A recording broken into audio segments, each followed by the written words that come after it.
Google photos থেকে সাবধান। আমরা সকলে তো গুগল ফটো ইউজ করি।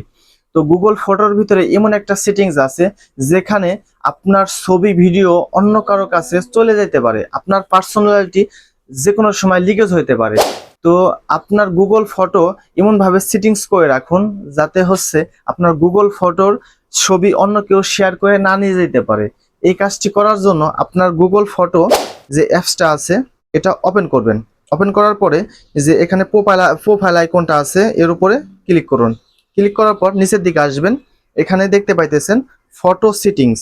এখানে দেখতে পাইতেছেন ফটো সেটিংস, এর উপরে ক্লিক করবেন। ক্লিক করার পরে এখানে শেয়ারিং নামে একটা অপশন পেয়ে যাবেন, এর উপরে ক্লিক করেন।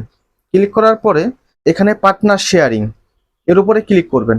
ক্লিক করার পর নিচের দিকে স্ক্রল করবেন। নিচের দিকে স্ক্রল করার পরে এখানে দেখতে পাইতেছেন যে আপনার জিমেল অ্যাকাউন্ট, এই জিমেল অ্যাকাউন্টের সাথে যদি অন্য কোনো জিমেল অ্যাকাউন্ট থাকে কিংবা আপনার জিমেল অ্যাকাউন্ট বাদে যদি অন্য কোনো জিমেল অ্যাকাউন্ট এখানে এন্ট্রি করা থাকে তাহলে বুঝে নেবেন যে আপনার ভিডিও এবং ফটো অন্য কারোর হাতে চলে যাইতেছে। আর যদি অন্য কারো জিমেল অ্যাকাউন্ট এখানে লগ ইন করা থাকে তাহলে সেই জিমেল অ্যাকাউন্টটা ডিলিট করে দিবেন, না হলে আপনি যে কোনো সময় বিপদে পড়তে পারেন।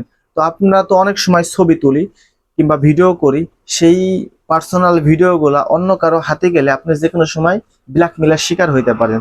তো ভিডিওটা শেয়ার করে সকলকে দেখার সুযোগ করে দেন যাতে প্রত্যেকটা মানুষের পার্সোনালিটি সিকিউরিটি নিরাপত্তা থাকে। আসসালামু আলাইকুম।